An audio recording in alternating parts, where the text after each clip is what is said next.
Hi guys, subukan natin mag-deposit sa other bank through Maya Wallet. So usually guys, ang pera ko na is nasa savings kasi tutubo pa siya. So kada deposit nyo is tumalaki yung interest niya per annum. So dyan sa kabila is 5% per annum, dyan naman din sa akin is 5% din. So ganun, may boost. Ayan, boosted interest siya. So, may kita nyo, ayan, tumutubo siya kahit paano, net boosted interest, net base interest. So, syempre, may interest siya. Kada may savings na tubo, meron din siyang interest.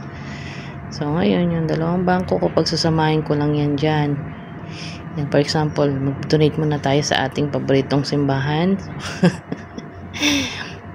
Minsan may kanya-kanya tayong panata so punta tayo sa send ko siya sa aking another account. So pwedeng at Joy Asi 7 for example para secure, or number din pwede din siya.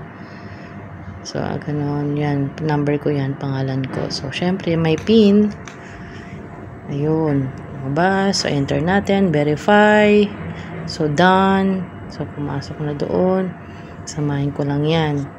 Siyempre, kailangan natin ng pera, emergency cases. So, wala na akong kapondo-pondo at naubos ang aking pera sa pagpapagawa ng kwarto ko. So, ngayon, pasend ng Maya to bank naman. So, ang ating ang paborito nating bangko, isa sa paborito ay ang Netbank. So, aside from Moonbank, Netbank naman. So, yan, kailangan uli ng PIN code, MPIN. Okay, so verify. So, pwede nating i-save yan para next time, madali na lang join Netbank. Yun lang guys, sana nakatulong. Salamat.